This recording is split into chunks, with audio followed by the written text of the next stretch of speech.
Sasa satu-satunya korban kecelakaan maut di Tol Cipularang diduga lindungi anak majikan ibu. Amanda Marisa alias Sasa, 13, menjadi satu-satunya korban meninggal dalam kecelakaan beruntun di Tol Cipularang, Senin, tanggal 11 November tahun 2024. Ternyata saat kejadian, ia tengah berlibur ke Bandung dengan majikan sang ibu yaitu pasangan anggota Yonzikon 13, ke Prakarian Prabowo dan Kartika Eka Putri 27 tahun. Kartika juga menjadi salah satu korban luka dalam kecelakaan beruntun tersebut. Namun, Prakarian tidak ikut kala itu, hanya saja sang putri, Nep 2 tahun, ikut bersama sang ibu.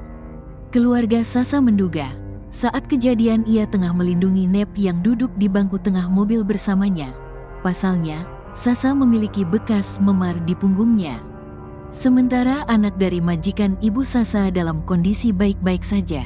Dugaan ini disampaikan oleh kakak pertama Sasa, Sonia Aprilia 22 tahun. Kayaknya, Sasa melindungi Nep, soalnya dia punya bekas memar di punggungnya itu. Kayak memar kaca gitu, dan si Nadine ini nggak kenapa-kenapa. Mungkin bisa jadi dia, Sasa, melindungi si Nadine-nya gitu, jelasnya. Sementara keluarga sendiri mengaku tak ada firasat soal adanya tragedi ini. Namun, sang ayah Sunyoto mengaku ada kebiasaan berbeda dari sang putri.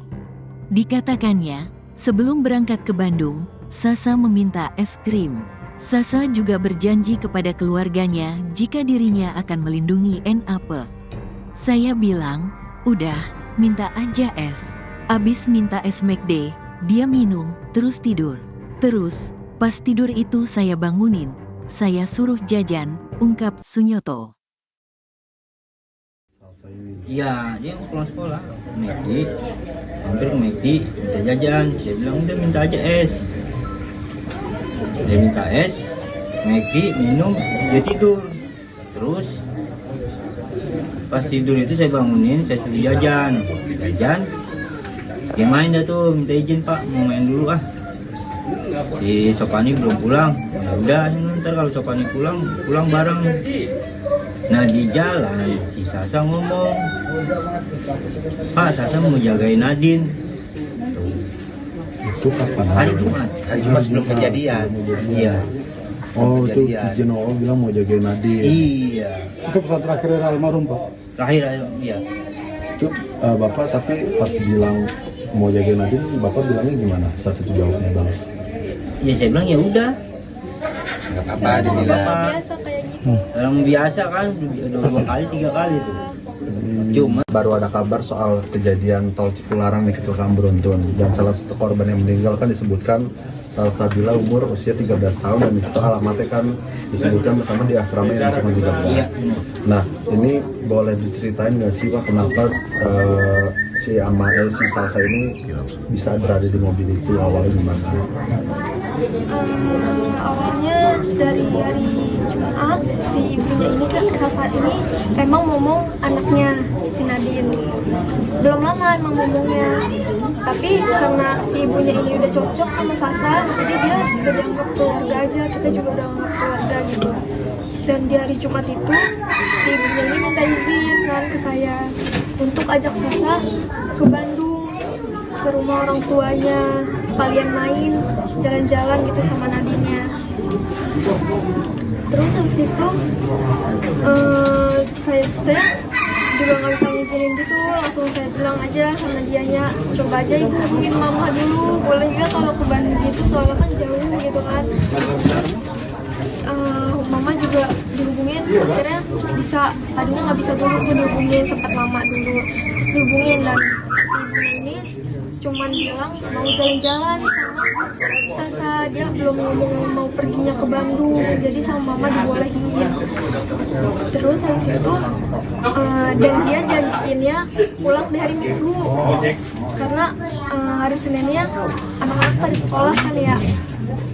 Ya udah dikasih izin sama mama pulang di hari Minggu. Dan di hari Minggunya itu Pas saya tanya, Bu udah sampai mana gitu, ternyata dia ngabarin lagi, maaf soal saya nggak jadi pulang hari ini gitu, karena dia mendadak hari Senin itu mau nganterin adiknya ke rumah sakit karena ada hal apa gitu adiknya. Saya sempet kayak gimana ya, healing gitu kayak, ya Bu, nggak bisa Bu, Bapak udah ngomel gitu. Sasa nggak boleh izin lagi, soalnya di hari Minggu itu Sasa udah izin buat nggak upacara peringatan Hari Pahlawan kan. Dan hari Senin itu harus masuk Bu gitu. Saya sempat debat sama ibunya juga kayak, maaf Bu, bisa nggak kalau Sasanya digrepin aja gitu kan dari Bandung ke Jakarta. Ternyata kayak ongkosnya nggak bisa soalnya gitu, terlalu mahal juga ongkosnya dari Bandung ke Jakarta, apalagi naik tol gitu. Terus ya udah deh Bu, saya juga nggak tahu, saya juga nggak bisa bilang iya apa enggak, coba dulu ditanya Mama gitu. Dia juga tanya Mama, tapi saya juga udah tahu jawaban Mama apa sebenarnya. Terus sampai akhirnya dia pulang di hari Senin. Karena saya tahu dia mau berangkat ke rumah sakit, pasti dia berangkatnya pagi dan dia pulang sore sekitar jam segitu. Sebenarnya saya pertamanya nggak ngeh kalau ternyata ada kejadian di tol itu kan. Terus pas saya lihat lagi, ternyata itu arah Bandung, Jakarta. Ya arah ke Jakarta dari Bandung. Saya langsung chat mamanya Nadine, Bu udah sampai mana ya Bu? Ibu nggak apa-apa kan ya Bu? Ibu macet ya Bu gitu. Saya udah sempet, tapi ternyata dia siklus 1 HP-nya nggak aktif. Saya teleponin biasa nggak aktif gitu. Biasanya dia kalau mau pulang atau kena macet atau apapun dia pasti ngabarin ke saya gitu, ke keluarganya, maaf ya Son, macet Son, pulangnya agak lama gitu. Paling sampainya malam Son, maaf ya bilangin Bapak, soalnya Bapak juga nungguin kan di sini buat kita pulang ke rumah kita di Citayam kan. Terus ternyata nggak aktif sekali gitu kan. Bingung tuh. Di jam 9 saya coba cari dulu data korban. Ternyata ada data korban luka ringannya anaknya si Nadine, yang beratnya ibunya, dan yang korban meninggal itu satu si Salsabila. Dan kenapa kita tahu itu adik kita, adik saya gitu ya, karena alamatnya sama si Bu Kartika ini gitu. Dan dia pasti manggilnya emang Salsa doang. Dia, saya cek dulu daftar namanya, saya hubungin Mama, Mah ternyata ada, ternyata Salsa ada namanya di korban meninggal gitu. Salsa meninggal Mah gitu. Terus habis itu nggak selang berapa menit ditelepon dari pihak rumah sakit apa polisian dari sana, saya juga nggak tahu. Dari pihaknya Bapak Prabowo, orang tua Nadine bilang turut berduka cita gitu.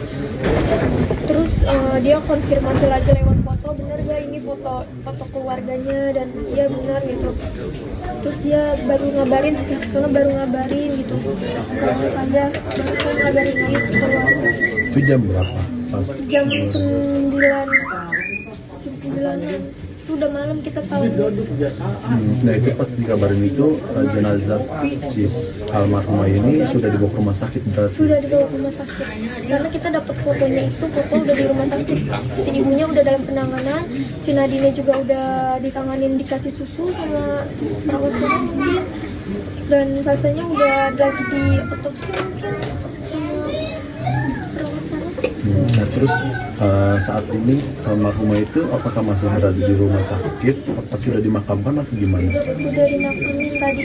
Masih di rumah sakit pas kejadian suaminya. Masih saat ini Sekarang nih. Saat ini kan kalau kan tadi kan sudah di rumah sakit kan di. Nah terus dibawa ke Jakarta ini kapan? Dibawa ke Jakartanya pas setelah azan subuh. Setengah empat Sampai rumah. Ya sampai sini. Lalu di kuburannya itu jam berapa dan Jam di 11 mana? di musola sini, musola Al Ittihad, dikuburinnya pemakaman wakaf yang camat. Nah, Bu, tadi kan sempat ada info juga kalau si dari keluarga Ibu Kartika ini katanya kan mau ziarah nih kepada Larang. Nah ini kalau dari keluarganya Ibu Kartika izin itu apakah emang mau ziarah itu di Padang Larang atau Kalau dari ke saya, dia bilangnya mau ke Bandung, saya mau ke Bandung. Sebenarnya awalnya sih dia ngajakin saya dulu, dia nanyain saya, "Son, libur kerja gak?" gitu.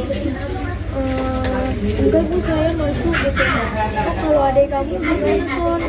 Bisa gak, boleh gak ya ikut saya ke Bandung gitu, sekalian nemenin Nadine, sekalian jalan-jalan ke Bandung." "Oh, saya nggak tahu bu," gitu. "Coba dulu ditanya sama mama, soalnya Bandung saya pikir juga jauh gitu ya, kayak nggak boleh mungkin menurut saya kalau mama sampai tahu kalau dia perginya ke Bandung, karena Seninnya udah sekolah."